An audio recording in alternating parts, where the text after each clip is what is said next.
validasi. Jangan lupa membawa kantong sendiri. Sebelum kami memulai presentasi, izinkanlah kami memperkenalkan diri. Dewan juri yang terhormat, perkenalkan nama saya Teresia Elkayovita Ginting. Nama saya Nadira Zalika. Nama saya Andrew Rivaldi. Kami dari SMA Fransiskus Bandar Lampung. Di sini kami akan mempresentasikan hasil esai kami dalam lomba Advis DUI yang berjudul Pemutakhiran kartu tanda penduduk di era Society 5.0. Selamat menyaksikan presentasi dari kelompok kami. Nah, oke teman-teman, jadi kita bahas latar belakang dulu ya. Jadi kepengurusan administrasi di Indonesia terkenal dengan kerumitannya. Dengan jumlah penduduk yang mencapai lebih dari 270 juta jiwa, bukanlah hal yang mengejutkan jika terjadi berbagai masalah di dalam pendataan ratusan jiwa penduduk tersebut. Seiring perkembangan teknologi dan informasi yang semakin pesat ini, sangatlah memungkinkan masyarakat untuk bisa mengakses informasi apa saja yang mereka butuhkan dalam kehidupan sehari-hari. Dengan integrasi sistem teknologi dan informasi, ini juga berdampak kepada lembaga publik yang dapat digunakan untuk menunjang dalam sistem operasional dan manajerial dari berbagai kegiatan institusi yang di dalamnya termasuk kegiatan masyarakat dalam hal penyelenggaraan pelayanan publik pada masyarakat. Kita memerlukan data diri sebagai warga negara untuk mengurus keperluan administrasi. Nah, oleh sebab itu KTP menjadi syarat mutlak untuk berbagai keperluan administrasi. Nah, teman-teman tahu nggak sih, jadi pencatatan data KTP konvensional masih harus dilakukan secara manual loh. Seiring berjalannya waktu, pemerintah berinisiatif meluncurkan kartu tanda penduduk elektronik atau bisa kita sebut dengan eKTP untuk mengembangkan KTP konvensional mengikuti dengan perkembangan teknologi. Nah, berbagai teknologi diimplementasikan dalam pengelektronikan kartu tanda penduduk. Antara lain, terdapat chip yang disematkan dalam kartu yang berfungsi untuk menyimpan data biometrik dan kependudukan tiap warga negara. Keren banget kan? Nah, tapi setelah pengimplementasian selama bertahun-tahun yang diwarnai dengan kasus korupsi pengadaan eKTP pada tahun 2011 sampai tahun 2013, pemanfaatan chip pada eKTP dirasa belum maksimal. Banyak lembaga ataupun instansi baik swasta maupun pemerintah masih nyaman untuk melakukan pencatatan data secara manual. Banyak faktor pemicu yang menyebabkan kurang maksimalnya orientasi pelayanan publik ini.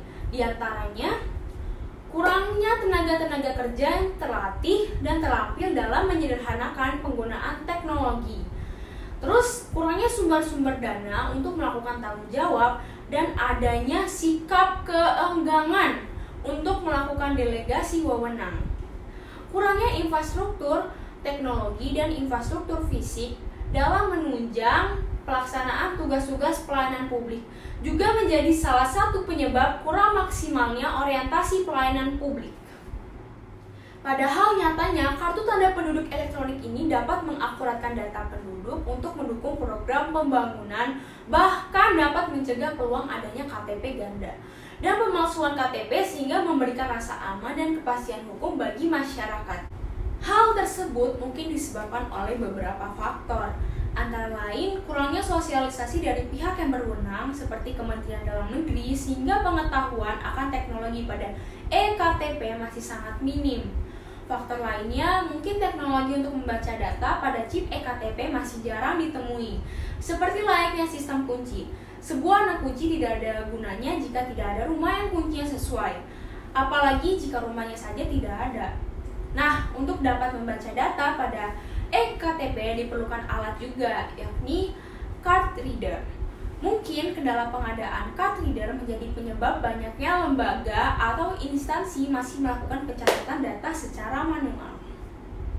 Kartu Tanda Penduduk atau KTP merupakan program pemerintah untuk mendata setiap penduduknya agar memiliki identitas unik yang membedakan tiap penduduk dengan penduduk lainnya.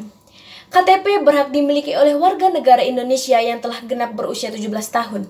KTP bagi WNI berlaku selama 5 tahun dan tanggal berakhirnya disesuaikan dengan tanggal dan bulan kelahiran yang bersangkutan. Sedangkan KTP bagi WNA berlaku sesuai dengan masa izin tinggal tetap. Di tahun 2011, pemerintah meluncurkan eKTP yang dibuat secara elektronik. EKTP merupakan kartu tanda penduduk elektronik yang memuat pengamanan atau pengendalian data yang sangat tinggi, baik dari sisi administrasi ataupun teknologi informasi, karena telah menggunakan sistem komputer dengan berbasis pada database kependudukan nasional yang menanamkan chip di dalam kartu tersebut. Penduduk hanya boleh memiliki satu kartu tanda penduduk saja, yaitu menggunakan nomor induk kependudukan atau NIK, di mana NIK merupakan identitas tinggal yang berlaku seumur hidup. Dengan adanya teknologi chip tersebut, maka data baik dari data kependudukan maupun data biometrik dari penduduk yang bersangkutan dapat disimpan di dalam chip yang dibaca dengan card reader. Penggunaan sistem sidik jari juga digunakan sebagai autentikasi EKTP karena lebih ekonomis, akurat, dan tidak berubah karena guratan sidik jari akan kembali ke bentuk mulanya meskipun tergores. Kemudian, pemutahiran EKTP itu dapat dilakukan dengan cara pengadaan alat scanner atau card reader untuk memindah data kependudukan di dalam chip EKTP, kemudian diintegrasikan dalam sistem berbasis online sehingga tidak diperlukan berkas data dalam bentuk fisik seperti fotokopi ataupun kertas. EKTP hanya boleh difotokopi sekali saja untuk menghindari kerusakan chip di dalamnya. Sebab apabila difotokopi berkali-kali, maka dikhawatirkan peralatan chip yang berada di EKTP akan rusak terkena sinar yang dikeluarkan mesin fotokopi. Integrasi data dapat dimanfaatkan dalam berbagai bidang administrasi ataupun birokrasi, teman-teman, seperti kependudukan dan kesehatan. Pemanfaatan di bidang kesehatan tersebut juga selaras dengan relevansi keadaan saat ini di mana di masa pandemi COVID-19 yang menghantam seluruh dunia termasuk negara kita Indonesia, mengharapkan masyarakat melaksanakan program vaksinasi COVID-19.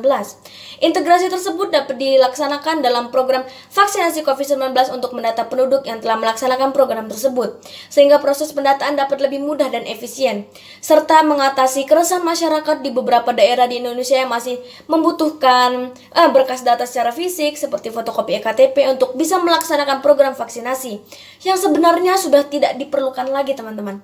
Mengatasi penyebab kurang maksimalnya pelaksanaan pelayanan vaksinasi COVID-19, barangkali para pegawai layanan masih perlu meningkatkan skill dalam menguasai ilmu pengetahuan layanan yang telah dimiliki melalui berbagai webinar tanpa harus mengikuti studi banding dan sejenisnya agar dapat menyeimbangkan kewajiban dalam penyelenggaraan layanan dan penggunaan layanan dapat terwujud secara profesional.